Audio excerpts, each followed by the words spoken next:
Welcome to the Viking Age podcast, the official podcast of the VikingAge.com.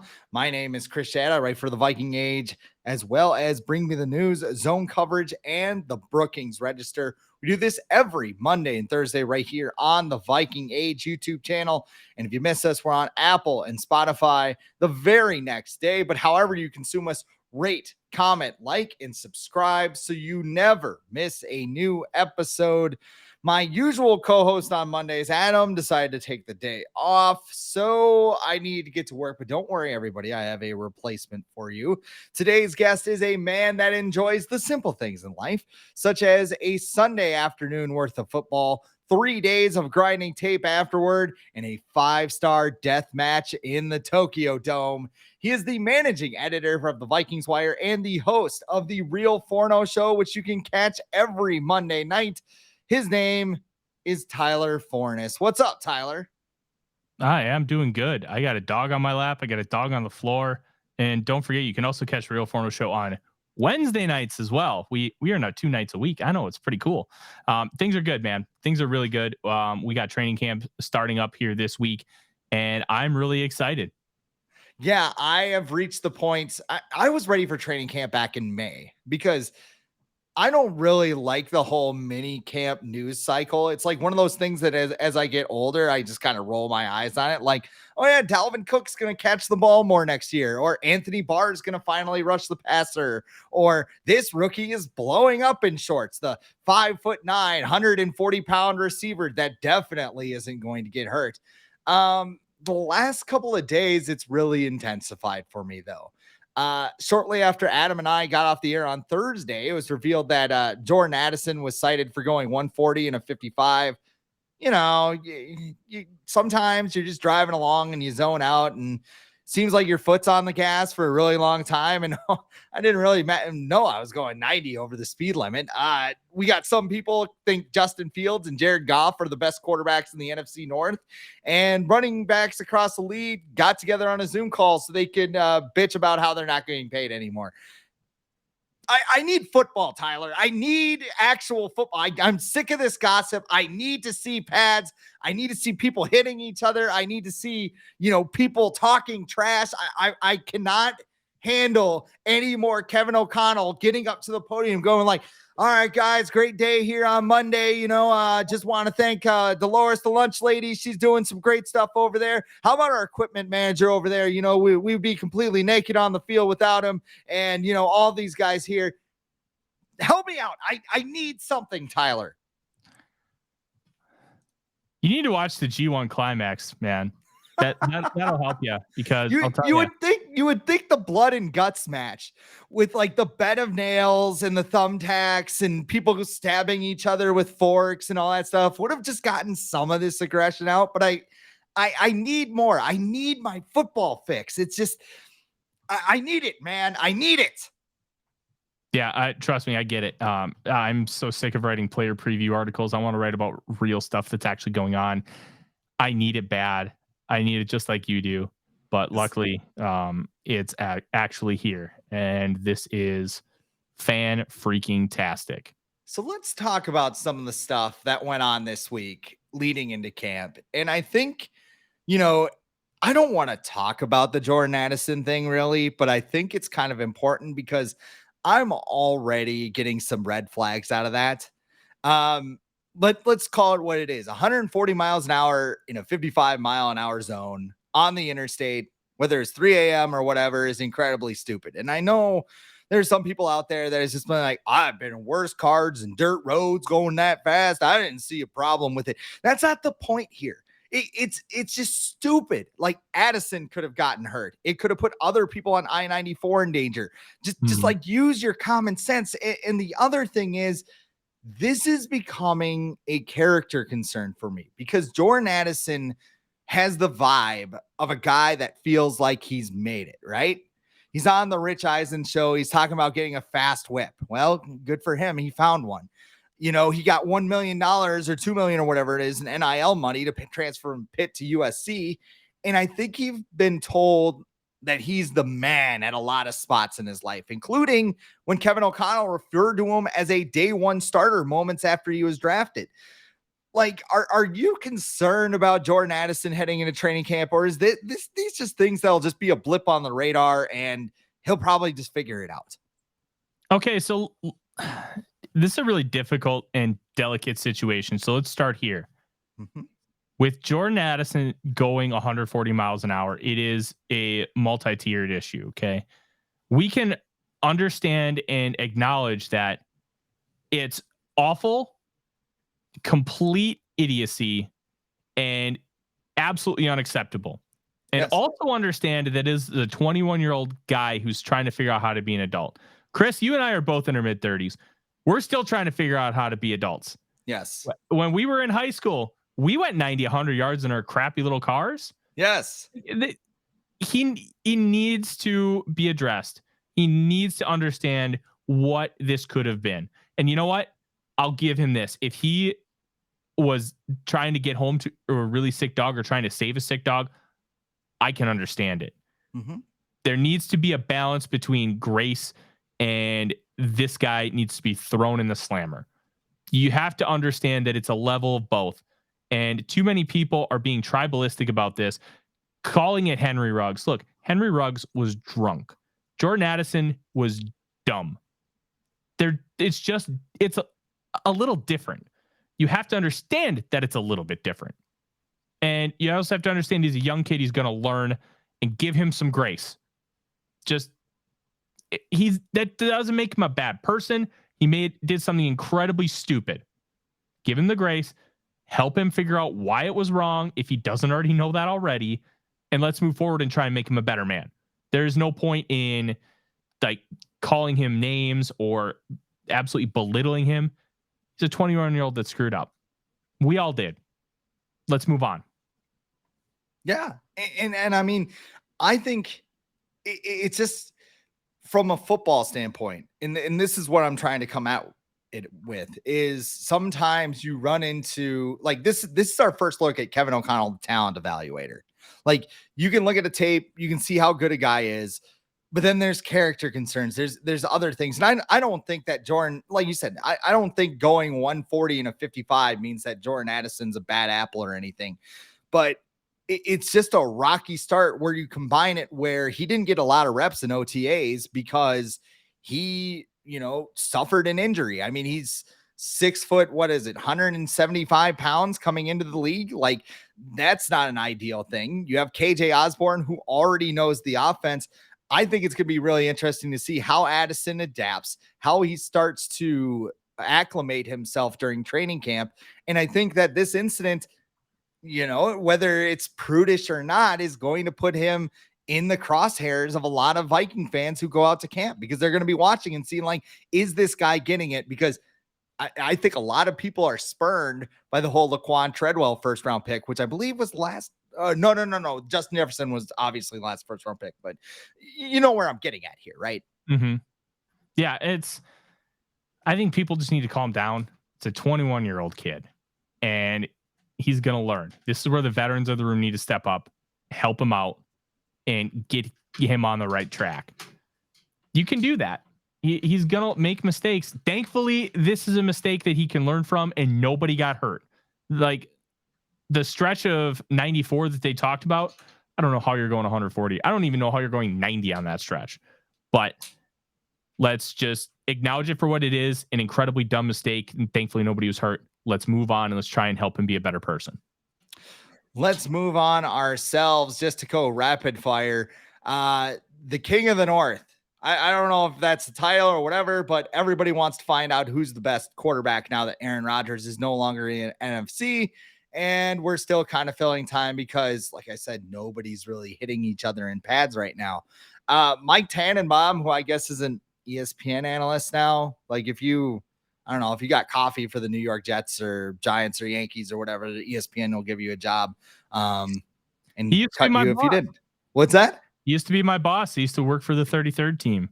He was on the 33rd team. That's correct. He created it. Oh, yes. Yeah, because he was the GM of the Jets under Rex Ryan when they made those AFC Championship games.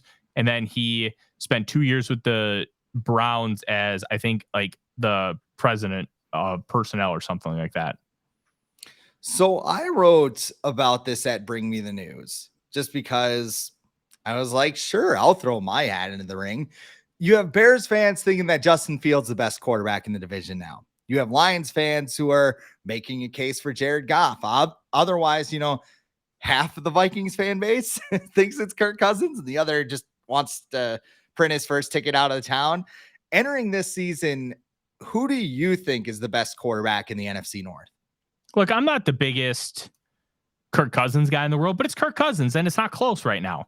Jared Goff had a good season with an incredible offensive coordinator. You have to take Ben Johnson in context here. Jared Goff is a good quarterback, but he's not great without Ben Johnson. Kirk Cousins improved significantly. You can look at the stats and you can tell me counting stats that they were all down last year. Cousins looked better on the field. He looked more confident. He was making better reads. He was making more downfield throws, trying to hit narrow windows, stuff that I had been clamoring for him to do more of in his tenure under Mike Zimmer, but he wouldn't. For whatever reason, Kevin O'Connell comes in, shapes his confidence, and boom, now you have a next level version of Kirk Cousins. How can he grow on that? Can he grow on that? Will he regress back to the mean? You still saw elements of that super conservative Kirk. And the 4th and 8 against the Giants to end the game is the perfect example of that. He didn't try to make a play. He did against the Bills on 4th and 18. But with the season on the line, he reverted back to TJ Hawkinson and throwing that flat route. What are we going to get from Kirk in the 2023 season? It's his second year in a system. Finally, he's got the same play caller 2 years in a row for the first time as a Minnesota Viking. That's going to make a big difference. I think Justin Fields could end up being the best quarterback in the division at the end of the year. He is not right now. And I think that's the big differentiating factor here. Fields is a guy I clamored for the Vikings to take. I was very upset when they didn't try to take him. And the trade offers that they gave were putrid. They were like, oh, yeah, we'll trade up, but we want to get a good deal. No, you go get a franchise quarterback. And I thought Fields could have been that guy. I still think he can be that guy. We'll see how it plays out in Chicago because there's a lot of questions about that roster. I don't have questions about Fields. And let's be honest with ourselves. We meme Jordan Love. We meme the Packers. Love could be that guy too. He was very good in the limited samples that we've seen from him, especially when he had to play in that Eagles game this past year. He looked really good. He was making some great throws. The one start he had against Kansas City, he struggled. But he's only got one start in his first 3 years. Aaron Rodgers struggled his first year as a starter in 2008. In his 4th year in the league, 2 years later, he won a ring. So let's not discount Jordan Love as much as we like to meme it, as much as we like to make fun of the Packers. It's a very real possibility he could be the best quarterback in the division. We'll see. But right now, it's Kirk Cousins, and it's not close. By the end of the year, we could be having an entirely different conversation. I think in terms of upside, Justin Fields is number one. Like if we were just ranking upside of NFC North quarterbacks, like we know what Kirk Cousins is going to be. He's going to throw 4,000 yards. He's going to give you 30 touchdowns, and whatever happens in the playoffs, it happens. Like you look at Jared Goff as well. Jared Goff, it's kind of funny. I mean, you're a wrestling fan. I know it's like the Ben Johnson, Dan Campbell thing is a lot like the Triple H, Vince McMahon thing where everything is good. Oh, Triple H is a genius. That's great. Then if something bad happens, it's, well, probably Vince changed the script. Like that's what happened. No way Triple H is thinking about this. Like, Ben Johnson is there making all these legitimate offensive schemes and elaborate things. And, Dan Campbell's over there watching the wave or something like, oh man, this is awesome. The NFC North is so wide open because we can't tell what's going to happen with these quarterbacks. Like Green Bay, we're all dancing on the Packers' grave, but it could just as well be like, the end of a Friday the 13th movie where Jason comes out of Camp Crystal Lake with a machete ready to chop everybody up again, like it was with Aaron Rodgers. Justin Fields. I mean, now he's got, I'm not the biggest DJ Moore fan in the world, but I mean, that's going to help instead of having Darnell Mooney as your number one target. Like all of these quarterbacks have a case for hitting another level this year. And while I think people should be aiming higher, especially in NFC that outside, maybe you have Philadelphia and San Francisco as your top tier teams. I think there's another team in this conference that could break into this discussion. And why couldn't it be the Vikings? Why couldn't it be, the Lions? I mean, even if the Packers get better play out of Jordan Love, I don't know, does that defense bounce back? Because that core is a core that went to the NFC champion. I almost call it the NFC North championship game, NFC championship game in back-to-back seasons. It's going to be really interesting to see how these quarterbacks develop this year. It's going to be very interesting. I'm fascinated to see how a lot of these nuances play out, Chris, because there's question marks everywhere. And the NFC is honestly really weak. You had Aaron Rodgers leave the division. Tom Brady retired. We'll see how long that lasts, but I think it's going to last. And Jalen Hurts emerged, but I'm not ready to crown him a top 5 quarterback yet. I want to see more consistency. He had a great year last year, MVP candidate. But we saw Cam Newton win an MVP, and he never came close again. And he never was close before either. Is this a blip in the radar, or is this going to be a trend? I want to see him continue to grow, him continue to make strides. And the Eagles believe he's going to. But they know more than we do because they saw him in the building all 3 years and his growth and evolution. I want more before I crown him. And I think that's kind of where we're at with the NFC is there's just a lot of question marks. What's Trey Lance going to be? I think he would be a really good quarterback. I've got a lot of shares in Dynasty Fantasy Football with Trey Lance. And that isn't like nobody cares about your fantasy team, but that tells you what kind of confidence I have in him to be a really good quarterback down the line. I think he could be really, really good. I had him as my second quarterback above Justin Fields in that 2020 draft class. I love his potential, but we'll see. We will see. That's the NFC right now is honestly a wait and see approach with a lot of different trends, topics, and players. The last thing I'm going to get to before we start talking about training camp is what's going on with the running backs right now, because there are a lot of running backs that are upset. They're not getting paid anymore. The Vikings, of course, are at the forefront of this by letting go of Dalvin Cook after an 1,100-yard season.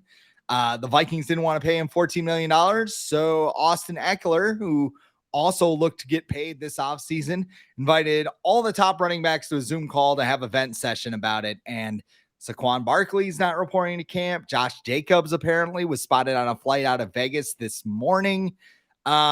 You're very big into analytics. And I mean, the joke that I've made on this show is that running backs should just sue the Shanahan family and PFF for defamation over the past couple of years because it's just gone in the wrong direction. Like, who do you think is in the right here? Is it the general managers who are reluctant to spend on these guys? Or is it the running backs who have these big workloads and then all of a sudden, well, we're not going to pay you because you're burnt out? There's merits to both sides, and it's inarguable that there is a really steep decline and second contract running backs don't work out. Like, you can't ignore that. You can't ignore that they're easily replaceable. There's too much data out there. What you need to do to make things better for these running backs, incentivize them, make it so they can make more money earlier on in their careers. And there is an incentive program for draft picks not taken in round 1, where if you hit certain benchmarks, where if you make a first ballot Pro Bowl, if you get certain snap counts, you get raises. And I think what the next step is going to be, and unfortunately for them, it's not happening for the next 9 years because the CBA is locked until like 2032. But you need to give players incentives in those rookie contracts where if you rush for 1,000 yards, you get like $1 million. And maybe you don't count that towards the salary cap to try and just improve things. I think that's how you have to do it. You have to be able to attack things on the rookie contract and make things more equitable for those players, because I don't think you're going to be able to get anything in terms of giving them a second contract. There's too much evidence against it. And does it suck for running backs? Yep, it absolutely does. But if you give them more money up front and you give them incentives in those rookie contracts, these issues with the second contracts, they're still going to be there, but they're going to be a lot less impactful because these running backs don't get driven into the ground making $4.5 million on a rookie contract and then get nothing the rest of their careers. Phillip Lindsay, 2,000-yard seasons to start his career, $5 million over 10 years. So it was some kind of crazy number like that. That's what you have to fix. The guy who comes in and is a stud right away and ends up making nothing. You know, Those are the guys you need to fix. My first reaction to all that was the Ricky Williams contract, right? Because his contract had all sorts of incentives because I think it was character issues coming into the league or something. But like, I think there are escalators throughout the contract, but that's almost what you're talking about here is that if you have those incentives, you get there. But yeah, you hit the nail on the head. A guy like Philip Lindsay doesn't make any money. He's dumped constantly by coaching staffs because, they take the Chiefs last year, right? They take Isaiah Pacheco and now, Isaiah Pacheco, he's the 7th round draft pick. And then like 3 years later, he'd be like, hey man, can I get a little more money? No, go to hell. Like we're done with you. Like go get away. We're going to go draft another guy out of community college and he's going to run for 1,000 yards. All right, go to hell is a little strong, but you know what I'm saying here. Like it's a problem. It's a very big problem. And I think that's why, some people will look at the Dalvin Cook thing and why the Vikings cut him and be like, why would they do that? He's ran for 1,100 yards. It's because not only are you evaluating your funds, you're trying to get cheaper and more efficient. And, I'm not the biggest Alexander Madison fan. We'll talk about that in a second here. But I think that more teams with that Kyle Shanahan, Mike Shanahan scheme are going to continue to try and find their younger, cheaper, and more efficient running backs as we go along here.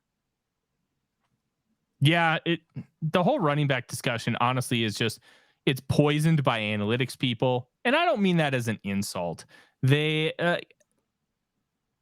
Analytics is seeping into the fabric of the NFL, which is a good thing. The more data you have, you want. The problem is in getting there, they're so steadfast. This is the only way you can do it. You can build a team with a star running back for a short window. Look at the Giants with Saquon Barkley. Saquon was the whole reason that team was any good last year. And there are more than one ways to build a team, and it's not always going to be exactly how analytics says it should be. Now, is that like the best possible outcome? Is that gives you the best range of outcomes positively? Yeah, absolutely. Like that's optimization. It's not always that simple. You can't just draft a quarterback every single year until you hit on a Hall of Famer. It's just not like reality. That's where some of this discussion gets a little poisoned because you have people coming from a place where they're never going to budge on their priors. And for me, I'm always trying to learn new information and challenge my priors because you know what? If I'm wrong, I'll admit it and I'll evolve my opinion. Guess what? I said Kirk Cousins needs to do X, Y, and Z, and I criticized him a lot. This past year, I praised him a lot because he was doing a lot of those same things. You can change your opinion based on new information. Problem is, there are too many people who are too ingrained in their priors, and they won't change that information. And that's what makes this discussion so awful to have with so many people. And I despise it. Yeah, I completely agree. And like you said, it's not going anywhere because DeMaurice Smith is basically an extension for the agents right now and has a long-term contract that the players basically got railed on. So I don't know. It'll be interesting to see how it plays across the league. But after all of that, let's talk about the Vikings. Let's talk about training camp. 39 Vikings reported to training camp yesterday. The Vikings listed them, which is really weird. I don't remember them doing that, but I think that's normal. That's normal. I believe it's normal. I just missed the email, but good for Harrison Phillips. He showed up right away. Like I don't know. Coming up next, some veterans who show up right away. I think captains, a lot of them like to show up with the rookies because it's a leadership thing. Right. First man in, last man out mentality. Quarterbacks always, it's like pitchers and catchers. Quarterbacks always report with the rookies because it's quarterback. Right. They need somebody to give them the ball, basically. Like without a quarterback, what are you going to do? Pet the dog. You're going to pet the dog. Pet the dog.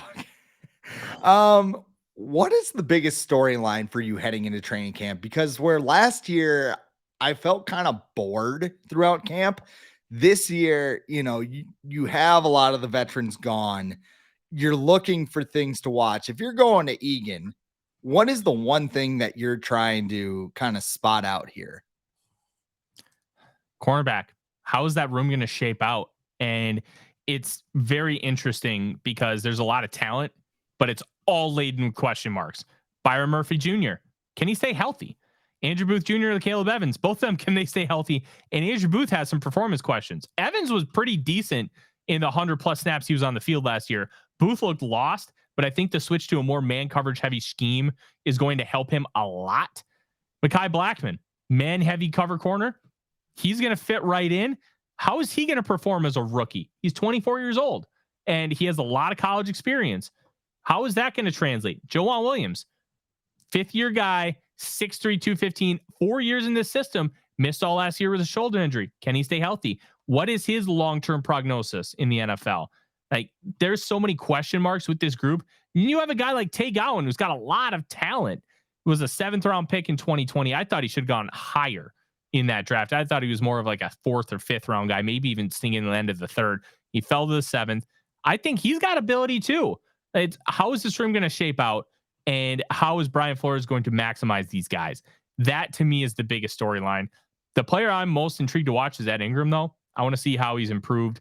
He overset a lot. So oversetting, you overcommit to one side coming out of your stance. So a lot of times he would come out of his stance and he'd put too much of his momentum to the right, and then you get beat to the inside. Javon Kinlaw got a sack in that preseason game against the 49ers that way, and he continued to lose. But once he engaged with you, you were done because he was so strong. He had a great anchor and he had incredible grip strength in his hands. How is all that going to translate? And how is his really poor year last year? 63 pressures, most allowed in the NFL.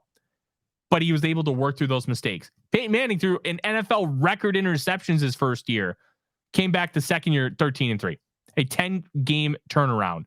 Now, I'm not saying Ed Ingram's going to be a Hall of Famer like Peyton Manning, right? But the general concept of letting them play through mistakes is identical. And I'm very intrigued to see how that's going to work out for Ed Ingram.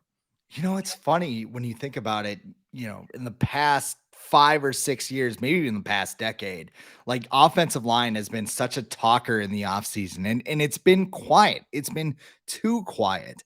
And I think you are absolutely right when you say Ed Ingram is going to be one of the most intriguing players on the field, because if he doesn't take that leap, like this offensive line is going to be a problem again. You're going to have a big hole in the middle of the line.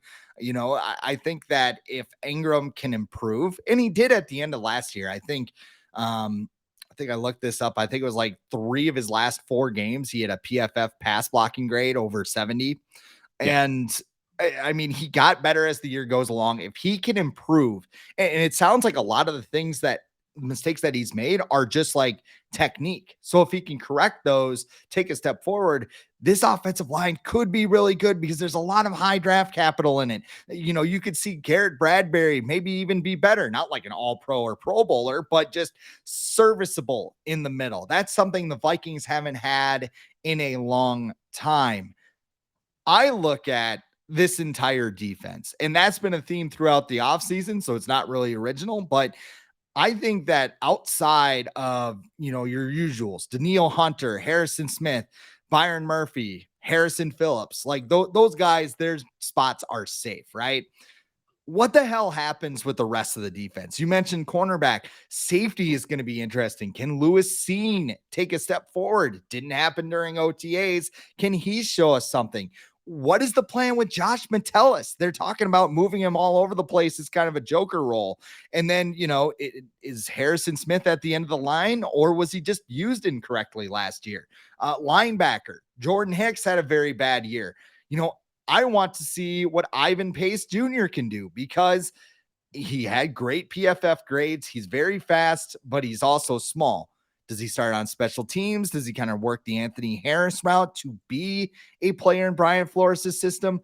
Like, this defense is going to be very interesting and very much of a contrast from Ed Donatell's system that got Daniel Jones paid last year. And it wasn't necessarily the system. Ed Donatell just stinked at implementing it. The system's good. There's a reason why 10 teams are using it. Ed Donatell stinked at how he implemented it. He did, like, a lot of Fangio stuff does cover 3.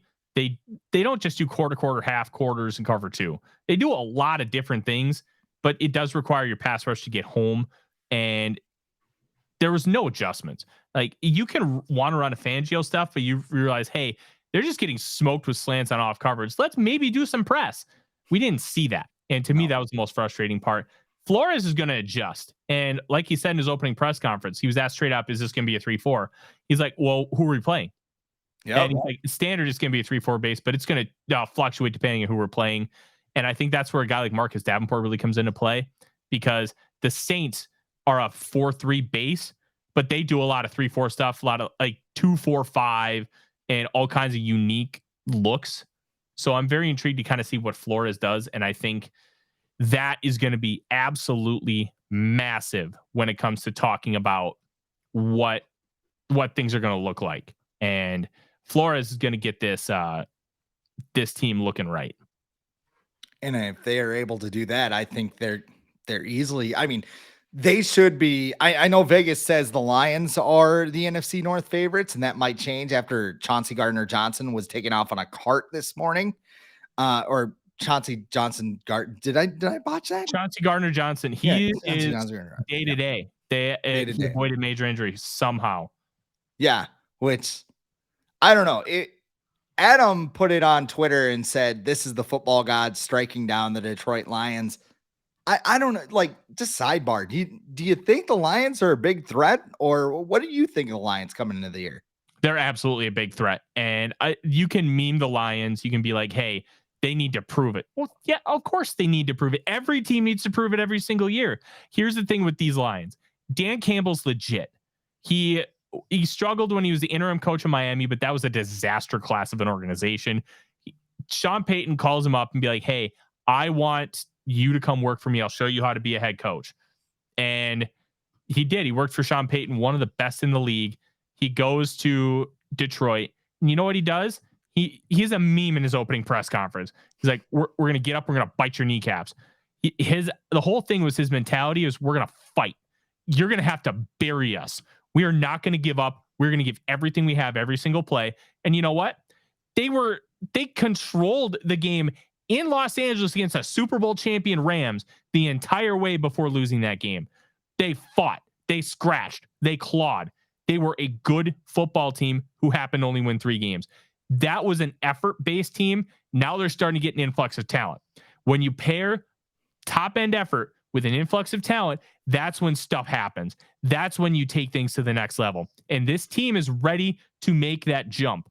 Will they make it? How high will they go? I genuinely don't know.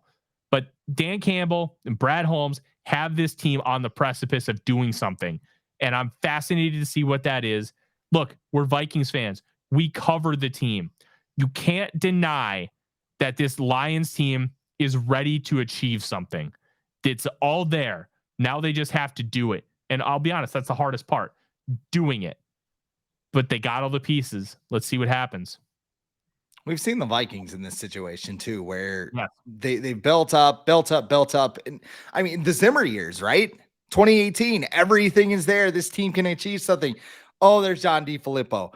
Oh, Kirk Cousins needs a perfect offense. But like, the Lions are right there too when you look at it. And I mean, you know, when I look at this Vikings team coming into the season, like, it's not like I said it, they could be one of the best teams in the NFC. By the end of the year, you could look at the Vikings and be like, they're right there with the Niners and Eagles. Maybe some players step up. Maybe they found some gems in Marcus Davenport and Byron Murphy in free agency. And maybe Kevin O'Connell has those guys playing their best football at the end of the year. That's within the range of outcomes. There's also a range of outcomes where some of these players don't live up to the hype. And I'm looking at the running back position. We just talked about running backs not getting paid and all of those things, but Alex Madison is the starter. Some people are throwing down bets in Vegas for him to lead the league in rushing and get 275 carries. I wouldn't do that, but to each their own. Ty Chandler had a great preseason a year ago, but he didn't do much after that. And then Kene Nwangwu, you know, he's got his own battle. It's like him against the running back position, because he couldn't crack the starting lineup at Iowa State because he was behind Breece Hall and David Montgomery. He hasn't done much as a running back now. And with these new kickoff rules, you have to have versatility and be more than just a kick returner, because you don't want to burn the roster spot. And then, of course, we have DeWayne McBride out there who has great college tape, super fun player to watch. Your colleague, Thor Nystrom over at Score North, who you do the Purple on Demand podcast with, actually said after he was drafted, he's like the Terminator where he's not dead until the red goes out of his eyes. But can he match up to the gold standard at the running back position? Isaiah Pacheco, there he is. Like, what do you think about this running back position going into camp? Are you asking me about the Lions running backs or about the Vikings? Vikings. Sorry, that was a bad trend. I got on the Lions. Now we're back to the Vikings. Very intriguing. Yeah, the Lions obviously for different reasons than the Vikings. I want to watch this running back 2 battle because it's going to be fascinating. They gave Kene Nwangwu snaps on the second team, and I don't. So I'm not taking minicamp very seriously. Here's why. Minicamp's a place where you can try things and see if it'll work, and then training camp is when you do all your install. How much of a run is he going to get a running back 2 in training camp? That's what I want to know. Nwangwu struggles with vision, with making decisions in the hole, pass blocking, footwork, all that stuff. So basically everything a running back needs to do. He was a project as a running back coming out. And being a project as a running back, because you can see my sweet rescue dog in my lap, being a project, like he was behind Breece Hall. He had less than 500 total carries at Iowa State over 4 years. Like, is he ever going to figure it out? That's a real question. You can be a great returner and not a great running back. Like that's a thing. It's a different type of vision. It's not quick vision where you're bursting through the hole. You catch the ball, nobody's within 35 yards of you, and that's how you like maintain your discipline with your path. It's a big difference. And can he figure that out? I think Ty Chandler's going to end up with the job. I think he might be running back 1 when this is all said and done. Chandler has everything. He can play on all 3 downs. And because he can play on all 3 downs, that's going to make a massive, massive difference because pass blocking gets you on the field so you can do the rest of it. And he's a great pass blocker. How is that going to impact him? I'm not really sure because DeWayne McBride's a wild card at pass blocking, but I think Chandler's also the best runner of him and Nwangwu. I don't know if he's better than DeWayne McBride. I loved McBride at UAB. He basically ran like he was in a car wreck every single play. Just awesome. And there's a lot of intrigue with how that's going to develop. I think Madison might not end the season as running back 1 because there's a lot of talent behind him, and how everything shapes up. I'm kind of talking in circles a little bit because I don't know. I'm very high on Ty Chandler, very high. I'm not very high on Nwangwu. I'm inconclusive on McBride, but there is talent. There's a lot of it. And we're going to see how it shapes up, but it's going to be a committee approach. So you may not see the same guys getting the same amount of touches week after week. You know, it's funny. It's like Madison's the incumbent. A lot of people think he's going to be the guy that takes over for Dalvin Cook. And yet, you know, you talk to Vikings fans and you're like, well, he's fine. He's okay. But like everybody I think that's what people don't see. Like people see Dalvin Cook and 1,100 yards and 4 straight Pro Bowls. And he was on my fantasy team and he was great for my fantasy team when nobody cares about your fantasy team, like we said. But at the same time, you look at DeWayne McBride, you look at Ty Chandler and you go, those guys are good. Like there's something here. And maybe those guys just turn out to be your run of the mill committee running back type approach that, you know, Kevin O'Connell's mentor, Sean McVay, used in Los Angeles. Like they took Cam Akers in the 2nd round, but they've used a whole bunch of guys. They took Zach Evans, the former TC. He was at Ole Miss, I think, when he ended his career, but he was a 5-star prospect at TCU coming in. Like they have talent too. It's not necessarily household, I'm taking this guy round 1 in my fantasy league type talent, but it's talent. And I think that's what Kevin O'Connell was saying. Hey, if we get some talent here, if we can get some efficiency on 1st down, get, you know, 4 or 5 yards instead of 0 or 1, which Dalvin Cook did so often. I can open up this playbook. I can do the things I want, and we can make this offense even better. Yeah, we really can. And there's so many intricacies with how O'Connell's going to handle this that we just don't know because he hasn't been put in a situation where he's been able to answer any of these questions. And year two, we're going to see a lot about how O'Connell's going to handle it. You mentioned Zach Evans. Evans, 5-star guy. I thought he stunk last year at Ole Miss. I didn't think he was any good. And especially as a pass catcher, you can't do it. And that's where like some of that like pedigree matters to a certain extent. It's going to give you more chances, but I'd rather have Ty Chandler than Zach Evans. And Chandler took him 5 years to break out in college because he was buried at Tennessee. Like it just running back is just such an interesting position. It is. And I think it's one that, it is important in O'Connell's offense, even though it's not Mike Zimmer run the ball no matter what. But it also gives us a segue into our next conversation, which is the under the radar players. Now, you mentioned a couple, I've mentioned a couple as well. Ivan Pace is one of the guys that I'm watching. Andre Carter, who at one point was a first round prospect, then he bombed the combine, didn't have a productive junior season at Army. Who are some of the under the radar players that you're excited to see as they head to Egan? Oh, that's a really good question. You can look at, I have an article on Vikings Wire talking about underrated, under the radar guys, 5 on offense, 5 on defense. All you got to do is go search the website. And then I also am releasing one. By the time you're listening to this, it will have dropped. 7 players you need to have a really good training camp. For me, the biggest one that could surprise is Kairos Tonga.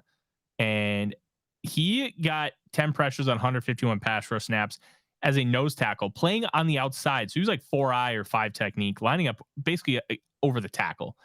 And being able to get that kind of pressure from the outside is huge. Once he gets back to his natural position where that quickness can really beat centers and guards off the line of scrimmage easier than a tackle, I think is going to be a massive, massive thing for Tonga going inside. And unless you're an absolute freak athletically, Jordan Davis, Mozzie Smith, back in the day, Casey Hampton was that guy. And he ended up having like a 15-year career with the Steelers, and he was very good. Nose tackles get devalued. They're underappreciated. But when you have a good one, it's a massive difference for your team, especially when you're running a 3-4. And I think having Tonga in that spot where Harrison Phillips kicks more to the outside, where he's a better fit in a 3-4 anyways, because he's only 307 pounds, I think that's where you're going to really see some waves made. And I'm very, very, very intrigued to see what he's able to do. How settled on offense are you? Because it feels like everything's kind of locked in. Like maybe the one surprise that we kind of talked about earlier is that maybe Addison gets off to a slower start, but I think all those positions are interchangeable. Is there any position on offense that you're kind of worried about coming into camp, or do you feel good about this group? Interior offensive line, I think, is their only real worry. I have worries that we're not going to get wide receiver 2 quality play out of the wide receiver 2 spot this year, considering Jordan Addison's a rookie and KJ Osborne has been inconsistent in that role. But I'm very intrigued by Josh Oliver. I think he could be a fringe tight end 1 by the end of the year. Comes out of San Jose State in 2019 as a pass catching weapon, being able to vertically dominate up the seams, and then gets traded after 2 years that were injury filled in Jacksonville. And Baltimore just makes him a really good blocking tight end. Tight end's incredibly hard to translate from the college to the NFL because 1, you're asked to catch the football like a wide receiver, and 2, you're asked to block like an offensive lineman. Those 2 workout plans kind of contradict each other. It's a very tough position. And being that he can now do both, how is that going to be able to unlock this team? And is he going to get like bad linebackers up against him where he's going to be able to take them over the top in 12 personnel? I'm fascinated to see how that works. But it's the interior of the offensive line that's got the most questions because Ezra Cleveland had 55 pressures allowed last year. Garrett Bradbury got injured and he was better, but he still has never lived up to the hype of being a first round pick. And Ed Ingram, we talked about him earlier. Like the tackles are set finally. We feel great about our tackles. The interior still has questions, but I think the continuity is going to help. Are you worried about any of the contract situations coming in? Because you mentioned Josh Oliver. That was a big spend in free agency. They're still working on a deal with TJ Hawkinson. Justin Jefferson still unsigned. I think those two guys show up to camp. But the big kind of elephant in the room is Danielle Hunter right now. What do you think with all these contract situations kind of looming in the air? You think any of them get done? Do you think we see a holdout, a hold in, something else we haven't thought of yet with this CBA thing? Like, what's going to happen with these contracts? I think one's going to get done really fast. I think it'll end up being Danielle Hunter. He's going to get more money this year. I don't know how they do that. Are they going to just give him a roster bonus? Are they going to extend him? I don't know what that's going to look like, but I think they're going to get something done with him. Also, wouldn't be shocked to see TJ Hawkinson get a deal. Look, Justin Jefferson's arguably the most important to get under a contract extension. The difference is you have a lot more time with him than you do with both Danielle Hunter and TJ Hawkinson. You have an extra year before he hits free agency. He won't technically hit free agency till 2025, or Hawkinson and Hunter 2024. I think those two get done first, not because they're more important or better than Jefferson. It's a more pressing issue than Jefferson. And it's a gamble to do that because Jefferson could easily make like a couple $1 million more per season by balling out again. That means something. And I think too, it's easier to get the Hawkinson and Hunter deals done because, it's almost like poker, right? You got more of the flop out there. You have more like, I think with Jefferson, everybody's kind of waiting on him to sign, but he might be waiting too to be like, okay, what's CD Lamb getting? Okay, he got, let's just put this very simple. Like he got CD Lamb got $20. I want $20.20 or something like that. You know what I mean? Like he just wants a little bit more. And I think that's kind of what the holdup is there, where you can look at Evan Ingram's deal with the Jaguars and be like, TJ Hawkinson, let's do that deal, but just a little bit more. Danielle Hunter, okay, let's do abbreviated version of the Bradley Chubb deal, but you're going to get more money. Like those things, I think they can go to the negotiating table with a good idea where they just don't know about Jefferson right now. Obviously, you run the risk of injury, and what if you piss Jefferson off this year with a bad year? Mm-hmm. All of those things could happen.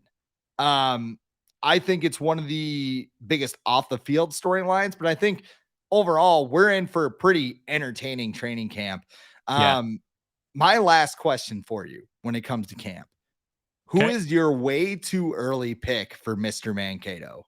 Ooh, Malik Knowles, wide receiver, Kansas State, UDFA. Look, this guy would have been a mid-round pick if he would have been able to test, but he hurt his PCL at the end of the year, played the game against Alabama, then had it cleaned up. And he has a lot of talent. He's raw as a receiver, but he's got incredible special teams utility. And I think if you get him running some go routes, and he's a return specialist too, which is another reason why I think Kene Nwangwu could potentially be on that chopping block. Look, he's a second team all-pro return guy. But if you don't offer anything on offense in year 3, and you have a guy like Knowles who's a really good returner, I think he had 6 returns for touchdowns in college. You'll have to check me on that number, but it was high. Like, you can replace him. And I think Knowles has potential as a good wide receiver down the line. He needs some time, but I like him a lot. And your Mr. Mankato's an unheralded guy. That's why Adam Thielen won it. That's why you've seen guys of that ilk win. And I think he could be the next one. In my first 53-man roster projection, I had him making the team. I really think he can. That 4th and 5th wide receiver spot, and if they keep a 6th, they're up for grabs. And he is just as qualified to win as anybody else. 3 return touchdowns. Okay, in 5 seasons at K-State. Yeah. So that's what it looks like there. He also had 4 rushing touchdowns in his, looks like 4. So he didn't have a rushing attempt in 2018. He was just a kick returner. But that is an interesting one as well. I think he's got an inside track just because he plays receiver, which is one of the more noticeable positions during games. Like you'll notice a wide receiver where it's like harder notice a guard breaking out in the middle of the offensive line. I would say Josh Metellus if he were eligible, because we don't know what's going to happen there. But I would also call him established, since he had an interception to steal the Detroit game, had a couple of punt blocks.